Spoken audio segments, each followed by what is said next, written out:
Good morning everyone. मैं Rajneesh Sharma Konark coaching institute Badaun से हाजिर हूँ रीजनिंग के एक चैप्टर पासा के साथ। हाँ जी, पासा एक ऐसा चैप्टर जिसमें बहुत से स्टूडेंट्स को प्रॉब्लम होती है।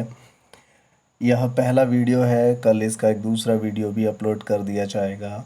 इन दोनों वीडियोस को देखने के बाद आपकी पासा संबंधित समस्या हमेशा हमेशा के लिए ख़त्म होने वाली है। ये बहुत ही इम्पोर्टेंट चैप्टर है। यहाँ से हमेशा 1 से 2 प्रश्न अवश्य पूछे जाते हैं। चलिए तो स्टार्ट करते हैं। पासा, देखिए पासा 3 प्रकार का होता है। पासा कितने प्रकार का होता है? 3 प्रकार का होता है। यहाँ पर हम जो इस चैप्टर के अंतर्गत पढ़ेंगे उसमें एक आपका मानक पासा रहेगा, एक सामान्य पासा होगा और एक खुला पासा से संबंधित हम प्रश्नों को पढ़ेंगे। पासा के फिगर से थोड़ा सा समझ लेते हैं। ये देखिए पासा है जिसमें 6 फलक होते हैं जिनको हम सतह भी कहते हैं।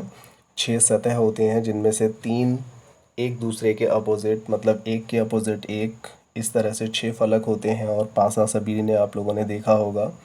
लूडो जो गेम होता है जिसमें हम जिसका प्रयोग करते हैं वो एक डाइस पासा ही होता है, जिस पर 1 से लेकर के 6 अंकों तक लिखे रहते हैं। वही पासा है ये आपके सामने। देखिए मानक पासा की बात कर लेते हैं। मानक पासा वह पासा होता है जिसका प्रयोग लूडो खेलने में किया जाता है। इस पासे पर छपे अंक हमेशा समान रहते हैं, मतलब कभी भी आप कोई भी पासा उठाएंगे तो हमेशा हर पासे में 1 के अपोजिट 6 होगा, 2 के अपोजिट 5 होगा, 3 के अपोजिट 4 होगा। विपरीत सतहों पर हमेशा एक जैसे अंक होते हैं। ऐसा नहीं होता है कि हमारे पास कोई पासा है उसमें कोई अलग डिजिट छपा हुआ है और आपके पास कोई पासा है उसमें कोई अलग डिजिट छपा हुआ है, ऐसा नहीं होता है। और मानक पासे जो होते हैं उन सभी में विपरीत सतहों पर, मतलब अपोजिट फलक जो होते हैं, उन सभी के अंकों का योगफल हमेशा 7 होता है। कितना होता है? 7 होता है। देखिए यहाँ पर जो पहला फिगर है उस पहले फिगर से हम समझने की कोशिश करते हैं। पहला फिगर जो दिया हुआ है, इस फिगर में सबसे ऊपर देखिए टॉप पर 2 अंक है, 2 अंक छपा हुआ है, तो इसके अपोजिट में कोई ना कोई अंक तो होगा ही।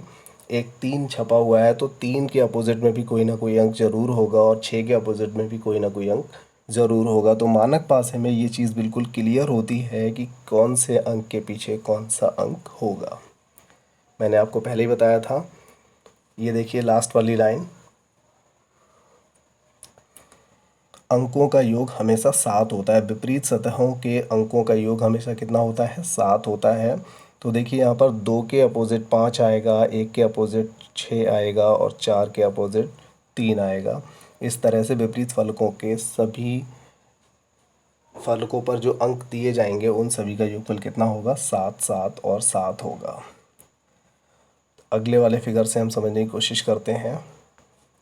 देखिए यहाँ पर 3 छपा हुआ है तो 3 टॉप पर दिया है, इसका मतलब बॉटम वाली जो सतह होगी उस पर क्या होगा? तो आप यहाँ से देखिए 3 के अपोजिट में क्या आएगा?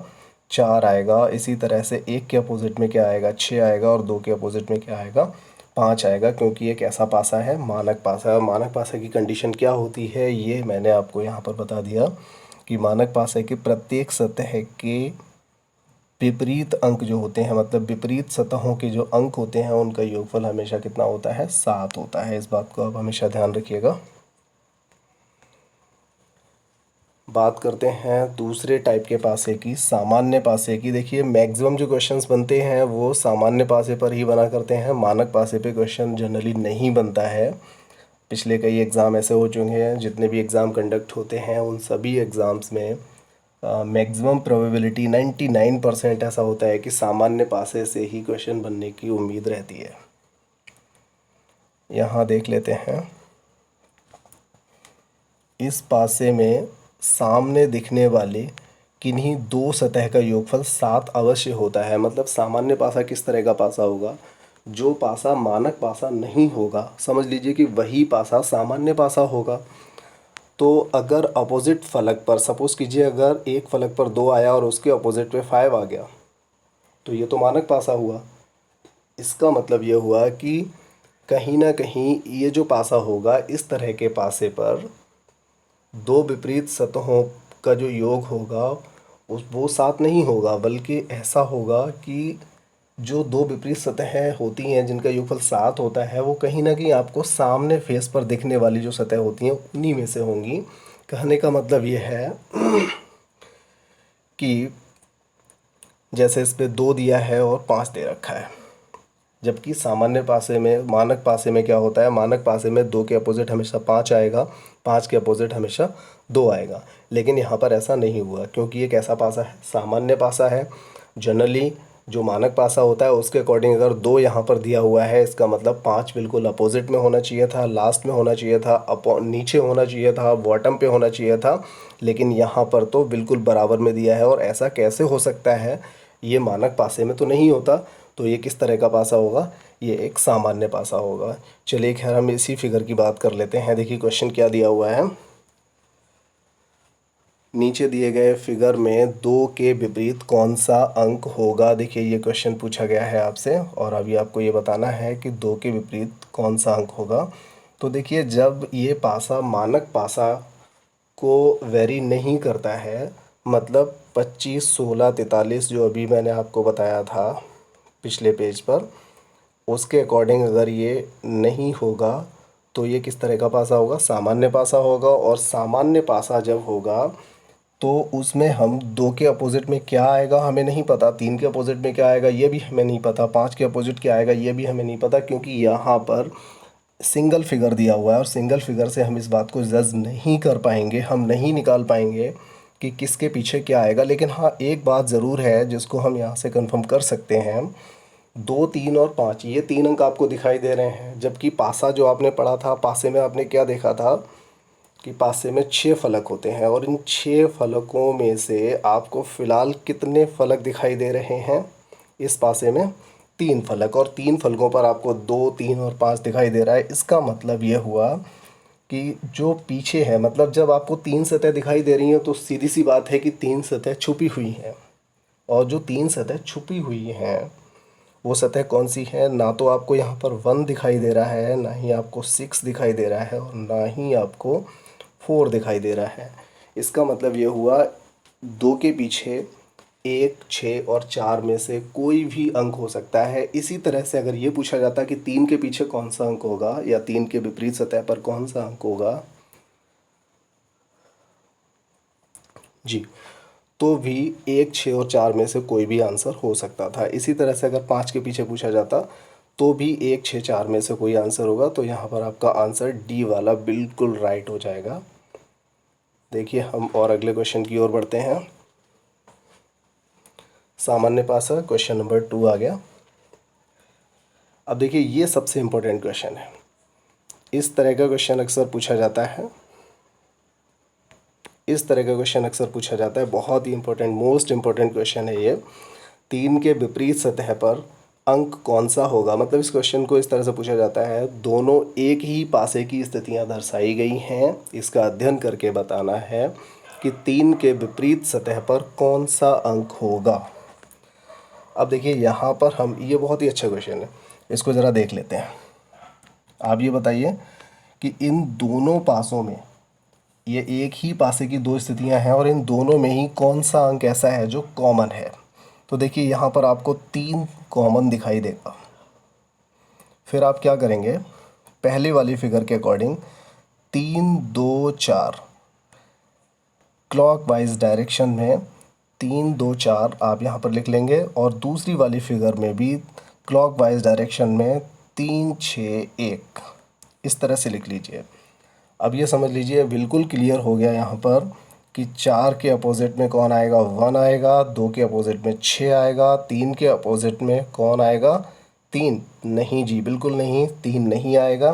3 के अपोजिट में वो अंक आएगा जो इन दोनों पासों में दिखाई नहीं दे रहा है, मतलब 5। इसका आंसर भी डी वाला बिल्कुल ठीक है। और देखिए वैसे भी इस फिगर में आपको पता चल रहा होगा कि ये एक ही पासे की स्थितियां दर्शाई गई हैं, और आपको 5 नंबर इसमें दिखाई दे रहे हैं, 1, 2, 3, 4 और 6। इसमें केवल 5 नहीं है, और आप देख रहे हैं दोनों ही पासे में ऊपर वाली साइड में ऊपरी सतह पर 3 3 दिखाई दे रहा है। इसका मतलब ये हुआ दोनों ही पासे में कोई एक नंबर मिसिंग है और वो नंबर 3 के जस्ट अपोजिट होगा। कौन सा नंबर मिसिंग है? 5। तो 3 के अपोजिट में कौन सा नंबर आ जाएगा? 5। अगला क्वेश्चन देखिए, नीचे दिए गए चित्रों का अध्ययन करके बताइए कि 5 के विपरीत कौन सा अंक होगा। ठीक है, तो यहाँ पर हम इसका अध्ययन करते हैं। नीचे दिए गए चित्रों का अध्ययन करके बताना है कि 5 के विपरीत कौन सा अंक होगा। इन दोनों फिगर में बताइए ज़रा कौन सा अंक कॉमन है। देखिए बहुत ही सिंपल सवाल है, 2 और 3 आपको कॉमन दिखाई दे रहा है दोनों फिगर में। तो इसका मतलब यह हुआ, ये बहुत ही इजी सवाल है। ऐसा अगर क्वेश्चन आता है तो समझ लीजिए एकदम फ्री का नंबर आपको मिलने वाला है ये। अब देखिए यहाँ पर आपको 4 दिखाई दे रहा है और यहाँ 5, जो कि दोनों में शेष बचा हुआ है 2 और 3 कॉमन होने के बाद। ठीक है, तो कभी भी पूछा जाता है कि 4 के अपोजिट में क्या आएगा तो 5 आएगा, कभी पूछा जाता है 5 के अपोजिट में क्या आएगा तो कितना आएगा? 4 आएगा। कहने का मतलब ये है कि जो अंक कॉमन हैं उनको छोड़ करके जो भी अंक बचता है वो एक दूसरे के विपरीत होगा। ठीक है, मैं समझता हूँ ये बात आप सभी को क्लियर हो गई होगी। आगे बढ़ते हैं। ये देखिए 4 नंबर क्वेश्चन है, बहुत ही अच्छा क्वेश्चन बना हुआ है, ज़रा इस पे ध्यान दे लीजिए। एक ही पासे की 2 स्थितियां दर्शाई गई हैं। अध्ययन करके बताना है कि 2 के विपरीत फलक पर कौन सा अंक होगा। अब देखिए यहाँ पर कौन सा अंक कॉमन आपको नज़र आ रहा है। देखिए 3 और 2, यहाँ पर भी 3 और 2। अगर इसमें पूछा गया होता कि 4 के अपोजिट क्या होगा तो बहुत ही सिंपल था, तीसरे वाले क्वेश्चन की तरह, कि 4 के अपोजिट में 5 आएगा, 5 के अपोजिट में 4 आएगा। लेकिन ऐसा नहीं है, यहाँ पर कुछ और ही पूछा गया है। यहाँ पर पूछा गया है कि 2 के विपरीत फलक पर कौन सा अंक होगा। तो यहाँ पर देखिए 2 और 3, दो दो अंक कॉमन है। 2 और 3 दो दो अंक कॉमन है। इसका मतलब ये हुआ अगर 2 अंक कॉमन है तो 2 ही अंक ऐसे होंगे जो इसमें मिसिंग होंगे। तो आप देखिए इसमें मिसिंग नंबर कौन सा है। तो मिसिंग नंबर में आपको एक 1 दिखाई देगा और एक 6 दिखाई देगा जो कि मिसिंग है। इसका मतलब 2 और 3 में से किसी के पीछे भी अगर पूछेगा तो हमेशा हमारा आंसर रहेगा 1 या 6 इस सवाल के लिए।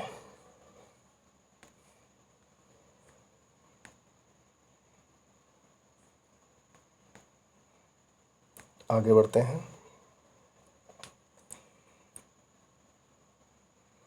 ये प्रश्न संख्या 3, ऐसा क्या हुआ है इसमें, शायद ये दोबारा से इस क्वेश्चन को ले लिया गया है बाई मिस्टेक, ऐसा लग रहा है हुआ है।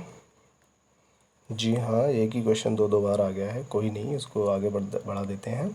अब देखिए इसके बाद आता है खुला पासा, और ये इसको ज़रा पढ़ लीजिए।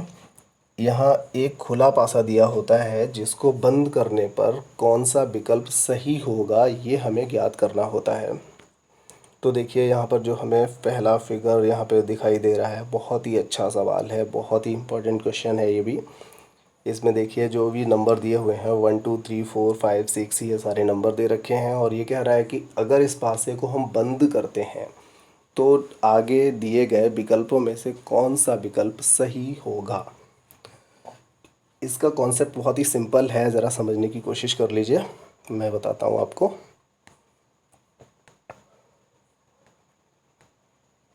देखिए सबसे नीचे मैंने एक यहाँ पर टेबल बनाई हुई है, ज़रा इस पे ध्यान देते हैं। सपोज़ कीजिए यहाँ पर 1, यहाँ 2 और यहाँ पर 3 लिखा हुआ है। अब आप सोचिए अगर हम इसको फोल्ड करेंगे तो 3 वाले ब्लॉक को अगर हम मोड़ेंगे और 1 वाले ब्लॉक को भी मोड़ेंगे तो क्या होगा कि 1 और 3 एक दूसरे के आमने सामने आ जाएंगे। बिल्कुल ठीक समझे आप। मतलब ये हुआ जब एक सीध में 3 नंबर दिए होते हैं तो बीच वाले को छोड़कर इधर उधर वाले जो नंबर होते हैं वो एक दूसरे के अपोजिट होते हैं। बिल्कुल ठीक समझे हैं आप लोग। देखिए 1 के अपोजिट में क्या आएगा, 3 आएगा, यहाँ पे लिख लेते हैं इसको। 2 के अपोजिट में क्या आएगा, 4 आएगा। बिल्कुल ठीक है, यहाँ पे हमने इसको भी लिख लिया। और बचा हुआ है 5 के अपोजिट में क्या आ जाएगा, 6, ये यहाँ पर लिख लिया। अब देखिए, अब एक बात हमें बिल्कुल क्लियर पता चल चुकी है कि जिस पासे में 5 दिया होगा, 5 दिखाई दे रहा होगा, उसमें हमें 6 दिखाई नहीं दे रहा होगा, क्योंकि अगर 5 दिखाई दे रहा है तो 6 जस्ट उसके पीछे होगा, विपरीत फलक पर होगा। और अगर 1 दिखाई दे रहा है तो 3 दिखाई नहीं देगा, 2 दिखाई दे रहा है तो 4 दिखाई नहीं देगा। अब देखिए ऐसा कौन सा फिगर है, देखिए पहला वाला जो फिगर है उसमें 1, 4 और 6, तो 1 यहाँ से हो गया, 4 ये हो गया, 6 ये हो गया। मतलब 1 अगर है तो 3 नहीं होना चाहिए। और देखिए इस वाले फिगर में 1 है और 3 नहीं है, ठीक है। 6 है, 5 नहीं है, 4 है तो 2 नहीं है। इसका मतलब पहला फिगर बिल्कुल ठीक है। लेकिन और आगे भी पढ़ लेते हैं, अगले क्वेश्चन पे, अगले ऑप्शन पे देख लेते हैं। देखिए इन्होंने क्या दिया है, दूसरा जो सवाल है, पहला तो ठीक हो ही गया है, दूसरे वाले पे ज़रा देखते हैं। ये देखिए दूसरे को, इसमें देखिए सेकंड वाले ऑप्शन में क्या दिया है, 2, 5 और 1। तो देखिए 1 यहाँ से ले लिया, 2 यहाँ से ले लिया और 5 यहाँ से। इसका मतलब ये हुआ कि ये वाला आंसर भी बिल्कुल ठीक है, क्योंकि इसमें 5 दिखाई दे रहा है तो 6 दिखाई नहीं दे रहा है, 1 दिखाई दे रहा है तो 3 दिखाई नहीं दे रहा है, 2 दिखाई दे रहा है तो 4 दिखाई नहीं दे रहा है। ठीक है, तो ये दोनों ही आंसर इसमें ठीक हैं और अगले दोनों आंसर इसमें गलत हैं, क्योंकि देखिए मैंने यहाँ पर आपको आंसर भी यहाँ पे मेंशन किया हुआ है। ए और बी दोनों ही आंसर इसके ठीक हैं। इसमें सी और डी ये दोनों आंसर इसमें गलत हैं, और आप इसको बहुत अच्छे से समझ भी सकते हैं। अभी अभी मैंने जो लिखा था कि इसमें 1 के अपोजिट 3 आएगा, 2 के अपोजिट 4 आएगा और 5 के अपोजिट 6 आएगा। इसके अकॉर्डिंग आप देखिए, अब देखिए सी वाला जो आपका विकल्प है उसमें 1, 3 और 6 दे रखा है। तो 1, 3 मतलब एक ही पासे में 1 और 3 दोनों कैसे दिख सकते हैं, जबकि ये एक दूसरे के अपोजिट हैं। मतलब ये रॉन्ग हो गया भाई, ये वाला सही नहीं है। फिर हम डी वाले ऑप्शन की बात करते हैं, उसमें भी देखिए 5 और 6 दोनों ही दिख रहे हैं, जबकि ये एक दूसरे के अपोजिट हैं, ये नहीं दिखने चाहिए थे। मैं समझता हूँ आप लोगों को ये सारे क्वेश्चंस ठीक से समझ में आ गए होंगे। एक बार इसको ठीक से देख लीजिए। अगर कोई दिक्कत आती है तो मुझे मेरे व्हाट्सएप नंबर 9412444912 पे कॉल कर लीजिए, या फिर मुझे व्हाट्सएप कर दीजिए कि आपको क्या समझ में नहीं आया है। अगले वीडियो में मैं वो सारी चीज़ें भी रिमूव कर दूँगा। दूसरा, इसका जो नेक्स्ट वीडियो होगा, कुछ लोग अभी ये सोच रहे होंगे कि ये तो बिल्कुल बेसिक सा पासा था। ये वास्तव में बेसिक पासा है, और आगे कुछ ऐसे भी पासे आएंगे जिनमें 4-4 फिगर दे रखे होंगे, और उनमें से हमें आइडेंटिफाई करना होगा कि बैंगनी रंग के पीछे लाल रंग है या किस रंग के पीछे कौन सा रंग है। इस तरह के बहुत सारे क्वेश्चंस आएंगे, तो उन थोड़े से टिपिकल लेवल को हम नेक्स्ट डे उठा लेंगे, उनको भी करेंगे। तो तब तक आप इन सभी को करिए। ओके, धन्यवाद।